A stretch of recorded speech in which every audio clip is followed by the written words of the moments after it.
It's been 5 whole years since we got a brand new Sonic game, and I'm talking mainline Sonic game. Yes, we had Sonic Origins released for the 30th anniversary, but that was a pretty bad remake of 1, CD, 2, and 3.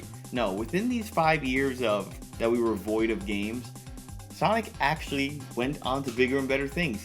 We've had 2 Sonic movies before the release of a game in this time, and honestly, the movies were really good. If you haven't seen them, I do recommend going to watch them at some time. There's going to be a third one, spoiler alert about that. There's a whole cinematic universe. However, with the positive reception that the movies have garnered, you have to realize that they have brought in new fans. They brought Sonic a new lease on life. People are reassociating Sonic not just with, gaming now, but with entertainment. He is still a massive icon. And with the movie's success, you're gonna get new fans. So Sonic Frontiers, well, we're finally getting a game. And Sonic Frontiers is a brand new mainline 3D Sonic game that introduces not just Sonic to this new audience, but a whole new system to a lot of its veteran players. So, in this video, of course, we're going to be reviewing Sonic Frontiers. I'm going to be talking about everything I liked, everything I didn't like about the game, how long it was, the music, the level design, and the open world combat. But before I jump into it, guys, don't forget to subscribe, hit that bell, be notified anytime I put out a new video, and comment, like, share, subscribe, and let me know how excited you are for Sonic Frontiers, if you're getting it, and what system you're getting it on. Thank you.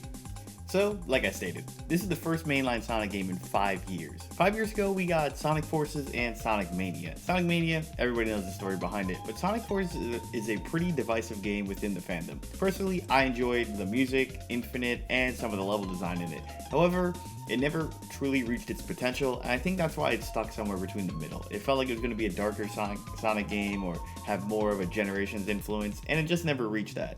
Sonic Frontiers, though, well, this is a game that is looking to do something completely new while keeping it familiar for fans of Sonic games.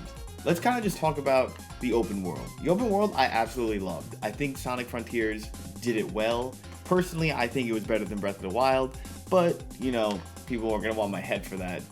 Look, the reason why I say this is 2 things. One, not only do I not like Breath of the Wild, I don't think Breath of the Wild is a good Zelda game. I feel like it forgot its core and it did whatever it wanted, and I just never truly connected with it. With Sonic Frontiers, I still felt like Sonic even in this open world. And I think that's important. It's staying true and integral to your character. That integrity is important.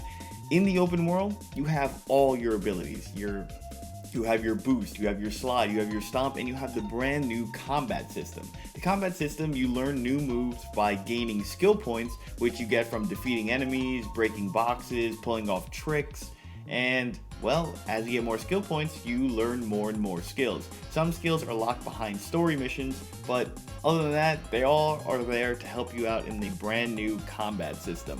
It's not enough to just jump and homing attack an enemy now, as they all have life bars or health bars. So, to talk about the combat, it's generally pretty simple. Most of the combat ranges from pressing square or Y with a mix between R2, R1, or one of the trigger or shoulder buttons. Sonic can pull off hand-to-hand combat, he could pull off projectile attacks, and of course you could just homing attack if you want to. I really like learning the new skills. I really have no qualms with it. I do think that sometimes it's too precise, the inputs. I call them FIFA inputs because one time I remember I double tap square, hit R2 for half a second, like maybe by accident, and I hit square and it did my projectile attack, and I was like, dude, like why is it so sensitive? But I mean, that's not a bad thing. I'm just letting you guys know. A lot of the enemies really cool. I think every Guardian was an amazing first experience. I mean, I'm thinking about the second or third Guardian you ever see, Asura. Dude, it just felt amazing. The vibe, the theming, the music behind it. I mean, it really felt like I was conquering this giant bad guy. Now, we also have to talk about Super Sonic. Super Sonic is available early in this game, as after every time you complete a level, you get to play as Super Sonic. All those are amazing. I'm not going to spoil how it goes, how each fight is, but the cinematics behind it, the experience, they really did an amazing job with the Supersonic battles, and I think everyone's got to play just to experience it once. Now, let's talk about cyberspace. Cyberspace is basically zones and acts, and so we don't call it Act 1 anymore, Zone 1. Everything is kind of divided by 1-1, 1-2, 2-1, 2-2, so it turned into a Mario game. JK. But seriously, cyberspace is just the levels between, or the levels in every single world. You have to do 1 or 2 of them on every single island, but not playing all of them is not necessary. So let me talk about cyberspace, my likes and dislikes about it. My main likes about the cyberspace are that, well, it's classic Sonic, or classic modern Sonic. You have your full 3D levels that go into 2D sections or vice versa, and you have your full 2D levels. This is what most Sonic fans are going to be familiar with, and you know, there's not much to say that hasn't already been said with this style of game. Now, does it ever reach the Unleashed Day level peak? No, it does not.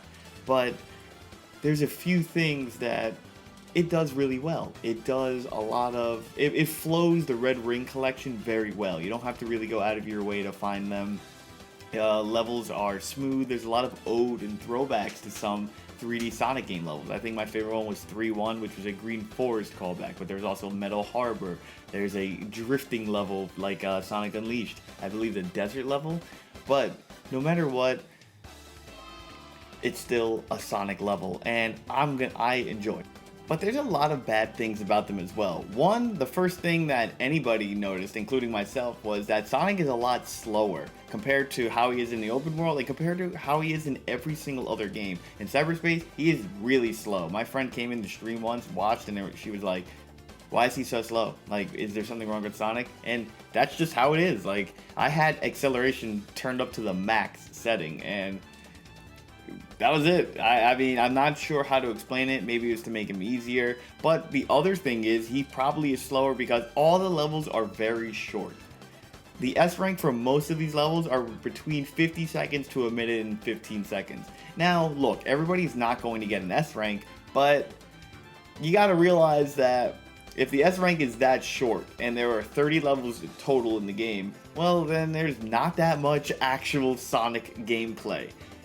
Yes, there are a few levels that take 2 minutes and 25 seconds for an S rank, but my point is that with a slower Sonic and short time, you have to realize these levels are not that long. Now, again, not everybody's going for these S ranks, but that's just one of my own personal pet peeves. You may not like modern Sonic, or you may not like playing those kind of things. You only want to play the open world, which is good because only 1 or 2 of these levels are required.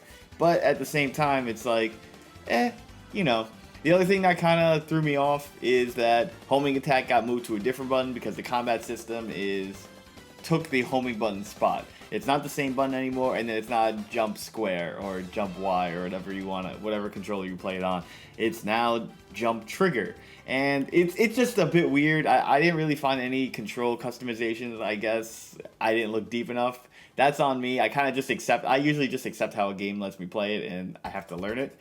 But yeah, there's a bit of flow of Sonic in this game is not as smooth, and that's something that kind of bothered me as well. I like cyberspace, I like Sonic levels, but here they aren't my favorite levels. My favorite levels are, again, throwbacks or ode to other levels. Last but not least, the number one thing that bothered me is that there are only 4 backgrounds in this game. There's Green Hill Zone, Chemical Plant Zone, Sky Sanctuary, and let's call it Sonic Adventure 1-2 City background. Because apparently Sonic only knows those levels. Cyberspace is supposed to be some type of digital understanding of, you know, comprehension, how his mind can understand it. And so he only understands 4 levels. That bothered me beyond belief. I mean, it was cool the very first world. They're like, oh shit, Sky Sanctuary, this. But after that, I was like, come on, man. Like, it makes all the levels blend together. So yes, I may be ripping a lot on cyberspace. I still thought they were fun. I was seeking out every level I possibly could. But yeah, it is one of the weaker aspects of the game. Now, overall, for everything else, story, fantastic. I don't want to spoil anything about the story, but every character that was in Sonic Origins is in this game. They aren't expecting anybody to really know Sonic canon, to know any other characters, but if you do, there are a lot of odes, references, callbacks to other games, other adventures, and it really is a love letter to fans in that aspect. But story, characters, they did a great job. I personally didn't like the voice acting in this game. Yes, it's Roger Craig Smith. Everybody returned. It's all the same cast, but the direction they went in, it just didn't really connect with me. It didn't. I wasn't like, oh man, this sounds great. I was always like, I wonder why they sound like that. But I get it. It's a more serious tone to fit for the story. I'm going to be playing the game in Japanese soon because I'm going to be doing a speed run, so maybe my opinion of that will change. But for now, I was pretty meh on the voice acting, but I love the story.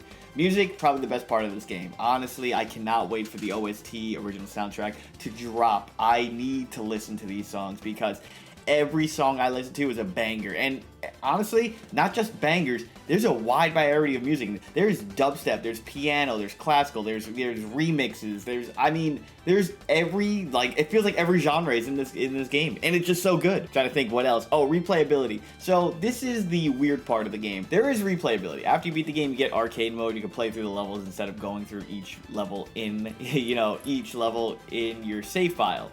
But replayability is how you make it. It does a very Zelda thing here. After you beat the game, you can only always fight the last boss. So you can't fight the other titans in the game. That's okay. You can always fight every guardian. They respawn, and they actually respawn if you come through a blood moon, Starfall. But yeah, depending on how much you do is how much you have left for the post game. There's Big the Cat fishing. There is obviously finding every level. There is finding every cutscene. So yes, there's main cutscenes and there's side cutscenes where you talk to the character within the island, and you also talk to the other new character introduced to the game, Sage. That's up to you if you want to do it while you're trying to beat the game, or you want to do it after you do the game. There is a lot to explore. These islands are huge. Some of the areas to get to are pretty hard. Sonic can run up slopes way better than Link can climb up anything in Breath of the Wild, but he will slip on ice. He can't really run. He can't even run up the slope anymore. You actually just fall down from it. There are some, let's call it Sonic Adventure 1 momentum-based slope movement tricks, which are really fun to do, but yeah, there are limitations to what you're going to be doing post-game. If you did a lot, you don't have as much to do. If you did a little, you have a lot to do. Now, one thing I did forget to mention before I end it is the overworld is super fun. You're way faster, like I said, compared to cyberspace, but there's a lot of elements of platforming in it. You have your grind rails, you have your ramps, you have, of course, your regular enemies for homing attack to get to higher areas. You have 2D sections within the whole open world 3D sections. They did a fantastic job on it.